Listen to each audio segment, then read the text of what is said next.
agora para um outro exemplo de função C. Vamos verificar um outro exemplo, uma outra montagem, uma outra forma de fazer a função C. Essa primeira que a gente viu, tranquilo.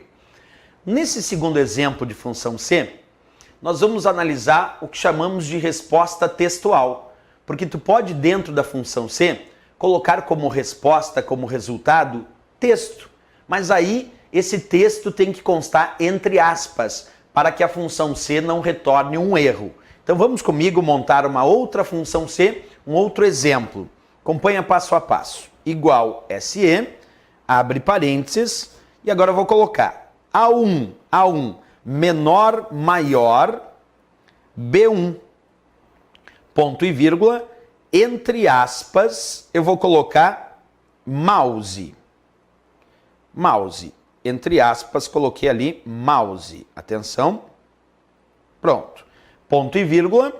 Entre aspas, agora eu vou colocar aqui copo. Copo. Fecha parênteses. Vamos observar agora atentamente este exemplo que eu montei de função C. Ela também apresenta 3 argumentos, porque a nossa função C tem que ter 3 argumentos. Mas observa como estão montados agora esses 3 argumentos. Vem comigo. O primeiro argumento é sempre um teste lógico.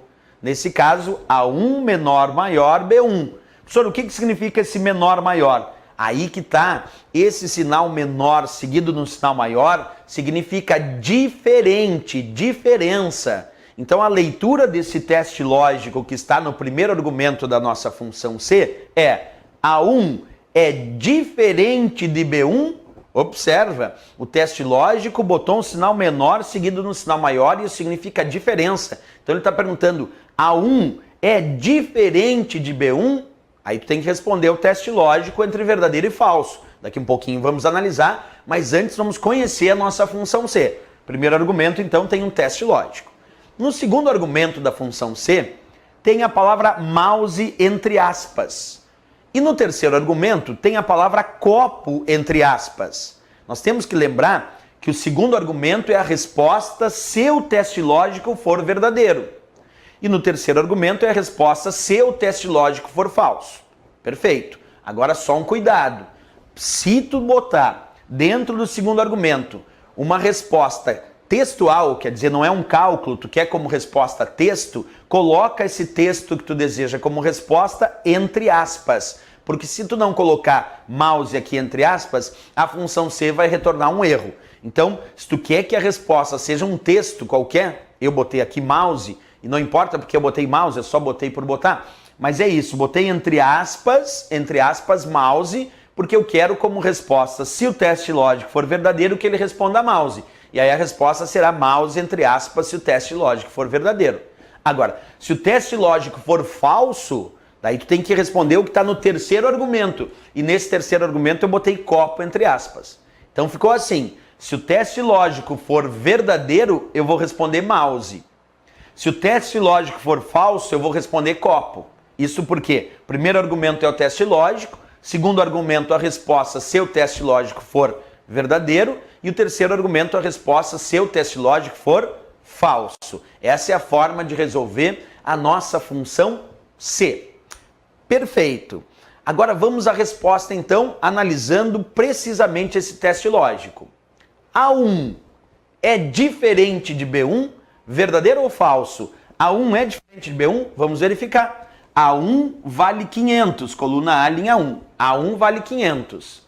B1 vale 600. B1 vale 600. Então ele está perguntando, 500 é diferente de 600? 500 é diferente de 600? Sim, é diferente. Verdadeiro. Se tu disse verdadeiro para o teste lógico, então a resposta está no segundo argumento. Porque o segundo argumento é aquele que tem a resposta se o teste lógico for verdadeiro. E no segundo argumento eu encontrei mouse. Então quando eu der Enter agora, observa que a resposta da minha função C, de fato, foi mouse. Porque eu respondi o teste lógico e disse verdadeiro. Se eu disser que ele é verdadeiro, eu tenho que responder o que está no segundo argumento. E no segundo argumento eu tinha mouse, que é de fato o que apareceu como resposta aí da minha função C. Agora um detalhe. Vamos tentar, então aqui entendido por que a resposta foi mouse, porque o teste lógico for verdadeiro. Só que agora, eu vou alterar esse teste lógico.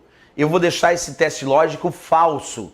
E para deixar o teste lógico falso, vamos mudar aqui o sinal, vamos mudar o operador de comparação. Acompanha comigo aqui, ó. Eu vou colocar no lugar do diferente, então vou tirar esse símbolo de diferença, vou colocar o sinal de igualdade. Olha lá como é que está agora o meu teste lógico. Acompanha. Agora eu botei o sinal de igualdade no lugar da diferença. Então vamos ver agora como é que ficou. Ele está perguntando no meu teste lógico se A1 é igual a B1.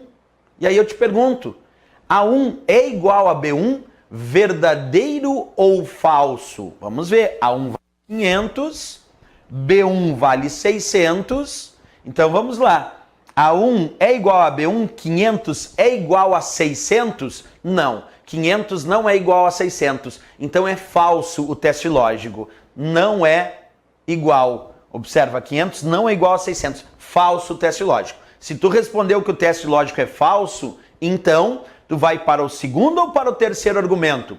Para o terceiro argumento. Sempre que tu responde que o teste lógico é falso, tu não vai olhar o segundo argumento, vai esquecer que ele existe e vai direto para o terceiro argumento. E no terceiro argumento nós temos escrito copo, entre aspas, porque é texto. E aí eu vou dar enter, a resposta dessa minha função C, observa, tem que ser copo. Por que copo, professor? Porque eu considerei o teste lógico falso. E quando eu falo que o teste lógico é falso, eu tenho que ir para o terceiro argumento. E lá no terceiro argumento, como vocês podem observar, tinha a palavra copo. Por isso que quando eu dei enter e confirmei a função C, a resposta foi copo. É isso, pessoal. Quando nós analisamos então essa função C, que é uma função de análise lógica, é muito importante que a gente verifique o seu esquema, o seu funcionamento. Tu não pode esquecer numa prova dessa dica. Primeiro argumento, teste lógico. Segundo argumento, a resposta se o teste lógico é verdadeiro. Terceiro argumento, a resposta se o teste lógico é falso, certo?